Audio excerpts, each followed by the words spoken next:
সবাইকে নমস্কার। আজির এই সভাত উপস্থিত হব পৰা আমার ভিসিডিসি রিমিজিমি ভিসিডিসি মানিক চক্রবর্তী ডাঙরিয়া, লগতে CLF-র সম্মানীয় অধ্যক্ষা তথা প্রেসিডেন্ট আমার শিউলি সরকার ডাঙরিয়ানি, উপস্থিত আমার জীবন দাস ডাঙরিয়া বিজেপি দলের ওয়ার্কার কার্যকর্তা, আমার পুতর সভাপতি রতন বর্মন ডাঙরিয়া, আমার হরিদাস ডাঙরিয়া, বিশ্বাস ডাঙরিয়া, হরিদাস না হরি বিশ্বাস, আমরা হরিদাস কই না সবসময়, এখানে হরিদাস এসে বলে হরি বিশ্বাস ডাঙরিয়া, আমার রিমিজিমি ঘাটর নাম কি তোমার? সলেমান। রিমিজিমি ঘাটর বুথ সভাপতি প্রমুখে আমার বাইদেউর নাম কি আজি নতুন চালু? জয় লক্ষ্মী রয়। আচ্ছা, CLF-র সেক্রেটারি মনত থাকিব, জয় লক্ষ্মী রয় JLR। তো সুবোধ ডাঙরিয়া সবেই মঞ্চত উপবিষ্ট বিজেপি দলের কার্যকর্তা, মহিলাসকল, সেলফ হেল্প গ্রুপের সভাপতি, সভানেত্রী, সম্পাদিকা, সদস্যসকল। ভাষণ কিন্তু দু আখার নহব, বাইদেউ কৈছে দু আখার কব কারণে, দু আখার না, কমসে কম আধা ঘন্টা হব। আধা ঘন্টা ভাষণ দিম, আপনার ভাল লাগিব। বাংলা রাজবংশী মিক্সিং করে দিই। হ্যাঁ, সবসময় মনে রাখবেন যে ভারতবর্ষ এই একটা দেশ, এই দেশ কি দেশ? ভারতবর্ষ মানে ইন্ডিয়া। গোটেই ভারতবর্ষটা কে চালাইতেছে? সরকার চালাইতেছে। কোন সরকার চালাইতেছে? বিজেপি সরকার। এই দেশের মধ্যে আরেকটা রাজ্য আসাম, আসামটা কে চালাইতেছে? বিজেপি চালাইতেছে। আর যত ওই যে কইলাম যে হোমগার্ড, হাউস গার্ড বা পুলিশে চাকরি করা বা বিভিন্ন দপ্তরে চাকরি করা, ওরা কার কর্মচারী? সরকারের কর্মচারী। সরকারের বেতন দিলে ওদের পেট চলবো, ফ্যামিলি চলবো, নাহলে নাই। তো আসামটাও বিজেপি সরকারের নেতৃত্বে, ভারতবর্ষটাও বিজেপি সরকারের নেতৃত্বে, BTC সরকারও বিজেপির নেতৃত্বে। তো সরকার যেদিকে, পাবলিক তো ওই দিকেই থাকবো। এখন সরকারের যদি বিপক্ষে মানুষ থাকে তাহলে সেই জায়গা কখনো উন্নতি হবে না। তোমার মতন তুমি খেতি বাতি দোকান ব্যবসা করে তুমি চলতে পারবা, বাট যদি সরকারের লগে সহযোগিতা না থাকে, সরকারের সঙ্গে যদি সম্পর্ক না থাকে, তাহলে সরকারি সুবিধা পাওয়ার আমরা স্বপ্ন দেখতে পারি না, আর পাবও না। তো আজকে এই যে 10,000 টাকার কথা বললাম, এই 10,000 টাকা কে দিব? বিজেপি সরকারে দিব, হিমন্ত বিশ্ব শর্মা সরকারে দিব। ভারত স্বাধীন হওয়ার পর তো অনেক মন্ত্রী আইছে, অনেক MLA আইছে, অনেক সরকার আইছে, কোনো মহিলারা তো 10,000 টাকার চেক দেয় নাই, কোনো মহিলারা তো অরুণোদয় দেয় নাই, কোনো মেয়েরা তো নিযুত মাইনা দেয় নাই, কোনো মেয়েরা তো সাইকেল দেয় নাই, কোনো ফ্যামিলিরে তো রেশন কার্ডের মাধ্যমে ফ্রি চাউল খাওয়ায় নাই, দেশটারে শান্তিতে রাখে নাই, অশান্তি। তো এই সমস্ত কে করতেছে? এই বিজেপি সরকার করতেছে। আর কেউ মানুক বা না মানুক, যেটা সত্য, এটা বাস্তব, এটা স্বীকার করতেই লাগবে। কীরকম? যে আসামে হিমন্ত বিশ্ব শর্মা মুখ্যমন্ত্রী আরও কমসে কম 20 বছর আসামের মুখ্যমন্ত্রী থাকবে। এটা বিরোধীও জানে, কিন্তু প্রকাশ করতে পারে না বিরোধী বইলা। কিন্তু এইটা বাস্তব যে আসামে আবার বিজেপি সরকারেই থাকবো, হিমন্ত বিশ্ব শর্মাই থাকবো। নরেন্দ্র মোদী 4 বছরের জন্য আরও থাকবো, 5 বছরের জন্য প্রধানমন্ত্রী হয়েছেন। একটা বছর পার হইল, গত জুন মাসে রেজাল্ট বাড়িয়েছে, এখন 1 জুন এলো, মাত্র 1 বছর গেল। আরও 4 বছর ভারতের প্রধানমন্ত্রী নরেন্দ্র মোদী থাকবো, মানে বিজেপি সরকার। আসামে আবার মুখ্যমন্ত্রী হিমন্ত বিশ্ব শর্মাই হইব। তে যদি বিজেপি সরকারে যদি আসাম রাজ্য, বিজেপি সরকারে যদি দেশ, আগামী দিনে বিজেপি এখানে সরকার বানাইব, তাহলে পাবলিক বিজেপির এগেইনস্টে থেকে কী লাভ আছে? এটা একটা প্রতিযোগিতা, এটা একটা কম্পিটিশন। আমরা যখন দৌড় দেই, দৌড়ে নাম লাগাই, তখন 10-15 জন দৌড়ে নাম লাগায়, কিন্তু ফার্স্ট একজনই হয়। সবাই কিন্তু নাম লাগায়, কিন্তু সবাই ফার্স্ট হয় না। তো তদ্রূপ আমাদের বিজেপির সঙ্গে কংগ্রেসও নাম লাগাইব, তালাসাবিও নাম লাগাইব, নাঙ্গলও নাম লাগাইব, UPPLও নাম লাগাইব, স্মরণীয়ও নাম লাগাইব, আরও কিছু নির্দলীয় প্রার্থীও নাম লাগাইব। তাই বললে ভাইবা নিতে লাগে না যে ও ফার্স্ট প্রাইজ পাই যাবো গা, 1 নাম্বার দৌড়ে যাবো গা। কথাটা বোঝার চেষ্টা করবা। এটা একটা প্রতিযোগিতা, একটা কম্পিটিশন। প্রতিযোগিতার মধ্যে 7টা-8টা পার্টি, 6টা-7টা নির্দলীয় মানুষ নাম লাগাইব, কিন্তু ফার্স্ট একজনই হইব, প্রথম পুরস্কার একজনই নিব, 1 নম্বরে একজনই পাবো ওই 10 জনের মধ্যে। তো তার জন্য পাবলিকের মধ্যে চিন্তা করতে লাগে যে এই দৌড়ের মধ্যে তাহলে ফার্স্ট হইবটা কে? ওই নির্দলীয় প্রার্থীটা, না ওই তালা চাবিটা, না ওই কংগ্রেসটা, না ওই ট্র্যাক্টর, না ওই নাঙ্গল, না ওই টর্চ লাইট। তো পাবলিক এখন বুঝে ফেলাইছে যে বিটিআরে বিজেপি আগামী দিনের সরকার করব। কারণ মুখ্যমন্ত্রী হিমন্ত বিশ্ব শর্মা উনি এমন এক পাওয়ারফুল মুখ্যমন্ত্রী, বর্তমান সারা ভারতবর্ষের মধ্যে 1 নম্বরে পৌঁছায় গেছেন একবারের মুখ্যমন্ত্রী হয়ে। আর উনি কইছে যে আবার বিটিসিতে আমরা বিজেপি সরকার বানাবো। আরও বানানোর সরকারটাকে 100%। কারণ কি যে 14টা সিট আমাদের এখন আছেই, 20টা সিট লাগে মাত্র সরকার হইতে, 21টা সিট। তো 6টা আমাদের কাছে কোনো ব্যাপারই না। এবার 6টা উদালগুড়ি, বাক্সা, তামুলপুর এমনি হয়ে যাবে। কত বাঘা বাঘা বিপিএফের নেতা বিজেপিতে জয়েন করছে, তো কত বাঘা বাঘা বিপিএফের নেতা বিপিএফ ছেড়ে আইসা পড়ছে।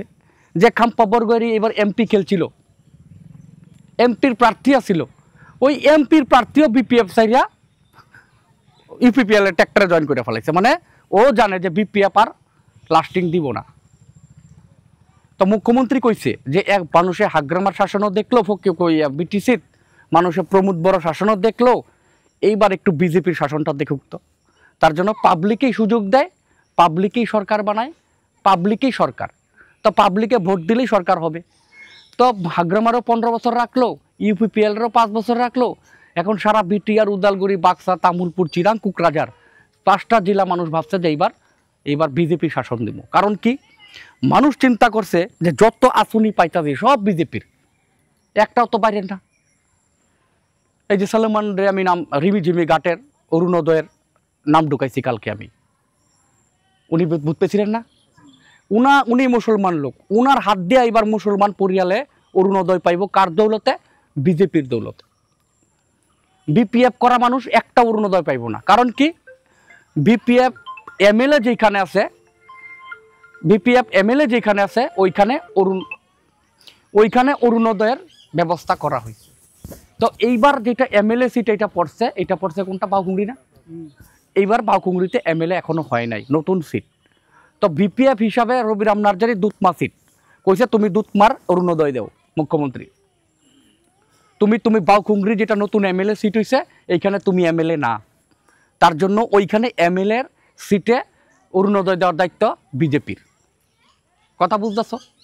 মানে এটা আসাম সরকারের আসনি না, তো আসাম সরকার এমএলএ রে দেয়।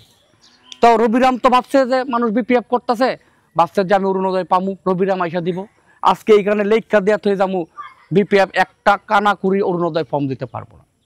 কিন্তু আজকে রিমিঝিমি ঘাটের এই সলেমান বই রিসেই ঘাটে আমি রিমিঝিমি ঘাটে ভোট পাই নাই, তাও আমি বিজেপি সরকারের, বিজেপি পার্টির, বিজেপি দলের কি পাওয়ার উনার হাত দিয়ে দেখামো। আমি ফোন করছিলাম না কালকে আপনারে, সব জায়গায় নাম হয়েছে না নাই? এখন দেখবা অরুণোদয় আমাদের বুথ সভাপতি বিজেপির ওরা দিব ঘরে ঘরে। তাই আমি করি বিপিএফ, এই মুসলমান মহিলা করে বিজেপি, এ অরুণোদয় পাইয়া ফেলাইলো, আমি এই ফক্করে পড়িয়া বিপিএফের চক্করে পড়িয়া আমি তো অরুণোদয় পাইলাম না, আমি তো লাখপতি ভাইদের চেক পাইলাম না। তো তার জন্য আমরা ঘরে ঘরে প্রচার করতেছি যে দেখেন, জিত করিয়া অহংকার করিয়া মাথার বুদ্ধি কমাইয়া দিয়া কোনোদিনও কেউ জয়ী হইতে পারে না, আর হবেও না, ইতিহাসে নাই। কেউ অহংকার করিয়া, ক্রোধ করিয়া, জিদের ভাত কুত্তা রেখা হইয়া নিজের পেট কোনোদিনও ভরাইতে পারে নাই। বাস্তবে স্বীকার করতে হবে ঢেউ কোন দিকে চলতেছে, স্রোত কোন দিকে আছে। অরুণোদয় কে দিতেছে? বিজেপি দিতেছে। ঘর জিও ট্যাগিং এর মাধ্যমে আগামী দিনে ঘর কে দিব? বিজেপি সরকারে দিব। তাহলে কারা দিব? বিজেপি যারা করতেছে তারাই দিব। এখন সরকার মোদি তুমি বিপিএফ এর কাছে গিয়ে যদি ঘর দেও, দিতে পারবো নাকি? কোনোদিনও সম্ভব না। তো তার জন্য হরি বিশ্বাস মহাশয় উনি একসময় বিপিএফ করছে, ওনার ভুল ভাঙিয়ে গেছে গা, বলছে না আমি আর বিপিএফে নাই গো, আমি এত বছর বিপিএফ করলাম কিচ্ছু পাইলাম না। মানিক চক্রবর্তী 2 দিনে মানে অল্প খুব মানে করছে, প্রচার টচার করছে, বিসিবি চেয়ারম্যান হয়ে বলেছে। আমাদের বিজেপি শক্তিশালী হওয়া তো বিজেপি বেশি দিন হয় নাই, কিন্তু ওনারা তো একটা এই সত্য আমল থেকে বিপিএফ করতেছে, কিচ্ছু দিতে পারে নাই পাবলিকরে। তা আমি কইছি আপনি চেয়ারম্যান না হইলেও না থাকলেও আপনি আমাদের পার্টির সঙ্গে থাকেন, আমরা বিজেপি আছি, আপনি দায়িত্ব নেন, আপনার থদিয়া যে সমস্ত এরিয়ার লাভবান হইব আমরা বিজেপি দিব। চক্রবর্তী তো দিবই, ওর চেয়ারম্যান বিসির হিসেবে কী দিব? অ্যাডভান্স। তো সেই হিসাবে উনি যথেষ্ট কাম করতেছে, জীবন কাম করতেছে, এই শিউলি ম্যাডাম কাম করতেছে। এখন মুখ্যমন্ত্রী কইছে যে আমরা অ্যাকাউন্টে টাকা দিব না, এই যে 10,000 টাকা অ্যাকাউন্টে ঢোকার কথা ছিল না, ওটা এখন অ্যাকাউন্টে ঢুকবো না, এটা এখন চেক হইব, চেক। এখন আমরা চেক নিয়ে বসবো এরকম টেবিল নিয়ে, রেশন ডিলারের মতন, চাউল ডাইলের। তারপর তোমার তো 10,000 টাকার চেক লাইন দিতেই লাগবো। তখন আমরা চেক দিব আর মুখ দেখুম কি চাচি, তারপরে আমি কমো কি নানি, তারপরে আবার কমো কি বৌদি, মানে খালি মুসলমান না হিন্দু আছে, তার জন্য কমো কি বৌদি, এরকম কি নানি চাচি এরকম কমু। তখন কি কইব? তো তখন এটা ভুলটা ভাঙবো, অহংকারটা ভাঙবো যে না সত্যিই ভুল, পদম ফুলে ভোট দেই না, কিন্তু পদম ফুলের লোক এসে আমাদেরকে 10,000 টাকার চেক দিল আমার নিজের পরিবার মানে এস্টাবলিশড হওয়ার জন্য। তালাচাবিতে ভোট দিলাম, নাঙ্গলেও ভোট দিলাম, ট্র্যাক্টরেও ভোট দিলাম, কেউ তো আমার দিল না। আর আমি কইছি এইবার সলোমন ডাঙ্গরের যে অরুণোদয়ের ফর্মগুলো দেওয়া হইব, 60টা ফর্ম দেওয়া হইব, 60টা ফ্যামিলির আমি যে রিমিজিমি ঘাটের অরুণোদয় ফর্ম, কুসুম বিলও পাইব, বোয়ালকামারি যেটা এটাও পাইব সব। তারপরে যদি ভোট না আসে তাহলে এই চেয়ারে আর চৌকি থাকবো না, আর তাহলে আর শেষ। এইটা বুঝ জানিবা, যেই সমস্ত পরিবারে দিবা যাতে নিডি পরিবার, নিজের বাস্তি ভাতি ধীরে দিবা না, এটার জন্য বিরাট বদনাম হয়। গাঁও সভা হইব, যেগুলা গরিব মানুষ তাদেরকে অরুণোদয় ফর্ম ডাইকা দিবা, যে আমার বেটা বউ, আমার নাতি বউ দিয়ে দিলাম, এরকম না। সবাই সরকারের কইছে যে সমস্ত মহিলা একদম নিরীহ, স্বামী হারাইছে, স্বামীর সঙ্গে ডিভোর্স হয়েছে, বা বয়স হয়েছে, মহিলার বিয়া হয় নাই, বা হ্যান্ডিক্যাপ, বুবা, ল্যাংরা, কানা, কুড়া বা সমস্যা, সেই সমস্ত মানুষের আগে প্রায়োরিটি অরুণোদয়টা দেওয়া, তারপরে নানিরে দেও না কারে দিবা দেও যদি বাসে 2-4টা। তো তোমরা সেলফ হেল্প গ্রুপের সভাপতি, সম্পাদক, সম্পাদিকা, তোমরা একটা গোটের নেতৃত্ব দিতেছ, তোমরাও চাইবা যে আমাদের যেহেতু সভাপতি বানাইছে, তাহলে আমার নেতৃত্বে ওই মহিলাগুলাও প্রপার গাইডেন্সে, প্রপার চ্যানেল মতে যাও। এখন তুমি যদি বিজেপির থেকে চেক নিয়ে গিয়া তুমি যদি কও এই তালাচাবিত ভোট মার, এই নাঙ্গলে ভোট মার, এই কংগ্রেসে ভোট মার, তাইলে কিন্তু এইটা তোমার বিরাট বড় সভাপতির অযোগ্যতার প্রমাণ দেখাইলা, তুমি সভাপতির যোগ্য হইলা না, তুমি মানুষের ভুল পথে পরিচালিত করলা। পাইলো বিজেপি সরকারের, ভোট মারতে কইলা আরেকবার। 26 বিধানসভার আগে আবার 25,000 টাকা করে দেওয়া হইব, এটা মাত্র কইছে টেইলার, এটা ব্রিটিশ ইলেকশন তো যা 10,000 করে দিলাম। ঠিকঠাক মতো সবাই সহযোগিতা পাইলে আমাদের সরকার হইলে 26 বিধানসভার আগে প্রত্যেক মেম্বারে আবার 25,000 করে আমরা চেক দিব। পরে নানি 10,000 নিয়ে গিয়া পরে 25,000 যদি নিতে আইতে না পারে, এটা তো খুব অন্যায় হইব না? অনেকেই কয় আমি নাঙ্গলের ভোট পারুম, আমি কোশ্চেন করে অ্যান্সার পাইই না, পরে আমি কই তুই যে নাঙ্গলে ভোট দিবি কারণ কত, কারণ করতে পারে না, কয় ভাল লাগে, এমনি কয় ভাল লাগে। যখনই কয় আমি অনেকে কয় নাঙ্গল, হয় নাঙ্গল নাঙ্গল হাওয়াই উড়াই করতেছে নাঙ্গল। পরে আমি কোশ্চেন করি যে ঠিক আছে তোর নাঙ্গল কারণ কি, ক ভালো পাওয়ার কারণ কি, কয় জানি না কেন বা আমার নাঙ্গল ভাল লাগে। তারপরে মুসলমান লোককে জিগাই কিরে তোর, কয় কংগ্রেস হাত, আমি যে কেন, কয় জানি না ভাল লাগে। আরে ভাল লাগে দিয়া কি আর পার্টি চলবো, সরকার চলবো, দেশ চলবো? বাস্তবটা পরিচয় প্রমাণ করতে লাগবো। এই যে জিও ট্যাগিং হইল, এই জিও ট্যাগিংয়ের ঘর কে দিব? বিজেপি সরকার দিব। নাঙ্গলের ভোট মারে যদি তুমি ঘর না পাও তাহলে তোমার ভাই তো তুমি নিজে কুড়াল মারলা। নিজের পায়ে যাতে নিজে কুড়াল মারতেও লাগা না হয়, আর কুড়ালটাও যাতে খুঁজা না পায়, তার জন্য সবসময় বিজেপির সাপোর্ট করো, বিজেপির ভোট দাও। দেশটা খুব শান্তিতে আছে, অশান্তিতে নাই। আজকে এই চিতলার গোপ ওই দিন মিটিং করছি, এত বড় ব্রিজ হয়েছে, ভোট কিন্তু বিজেপি পায় নাই। চিতলার গোপে বিজেপি কিন্তু ভোট পায় নাই, কিন্তু যায় দেখো কত বড় ব্রিজ বানাই দেওয়া হয়েছে। এটা কে বানাইছে? মানছে বাব্বটা ওদের নাঙ্গলে বানাইছে। নাঙ্গলের আগ্রামা মহিলারই পাওয়ারই নাই, সরকারেরই নাই, ও বানাই কেমনে? অনেকে কয় ট্র্যাক্টর বানাই ফেলাইছে। ট্র্যাক্টর এখানে প্রতিনিধিই নাই, ট্র্যাক্টর বানাই কেমনে? প্রতিনিধি হইলাম ফকিরাগাম সমষ্টির আমি হইলাম এমসিএলএ, আমি হইলাম ইএম। যা হইব আমার রাইটিং প্যাডের থ্রু দিয়ে হইব। যার রাইটিং প্যাডের ক্ষমতাই নাই, রাইটিং প্যাডেই নাই, ওর কথা কি সরকার চলবো? রতনে চিনে রত্ন, শুয়ারে চিনে কচু। হিমন্ত বিশ্ব শর্মা চিনব আমারে, থরি চিনব কোন আফজাল হক সরকার, থরি চিনব কোন সুকুমার দেবনাথ, থরি চিনব কোন অমুক তমুক। হিমন্ত কারে চিনব? হিমন্ত চিনব অরূপদের, কারণ আমি বিজেপি, আমি ওর ছোট ভাই, আমি একই পার্টি। আমার বাদ দিয়া কি হিমন্ত বিশ্ব শর্মা মুখ্যমন্ত্রী কি আরেক হরিবিশ্বাস